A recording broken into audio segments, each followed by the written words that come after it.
ஒடிசாவில் அரசு உதவி பொறியாளர் வீட்டில் லஞ்ச ஒழிப்புத்துறையினர் நடத்திய சோதனையில் கட்டுக்கட்டாக பணம், தங்கம் மற்றும் சொத்து ஆவணங்களை பறிமுதல் செய்துள்ளனர். ஒடிசாவில் பழங்குடியினர் மேம்பாட்டு முகமையின் உதவி நிர்வாக பொறியாளராக பணியாற்றி வரும் வைகுண்டநாத் பெஹரா மீது வருமானத்திற்கு அதிகமாக சொத்து சேர்த்ததாக புகார்கள் குவிந்தன. இதையடுத்து மாநில லஞ்ச ஒழிப்புத்துறை போலீசார் வைகுண்டநாத் பெஹரா வீட்டில் அதிரடி சோதனை மேற்கொண்டனர்.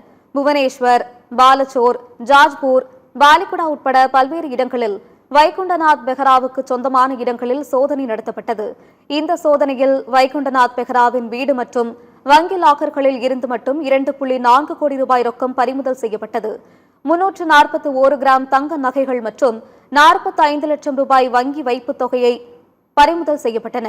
மேலும் கோடிக்கணக்கிலான சொத்துக்களுக்கான ஆவணங்களையும் லஞ்ச ஒழிப்புத்துறையினர் பறிமுதல் செய்தனர். இதையடுத்து வைகுண்டநாத் பெஹரா கைது செய்த லஞ்ச ஒழிப்புத்துறை போலீசார் விசாரணை மேற்கொண்டனர்.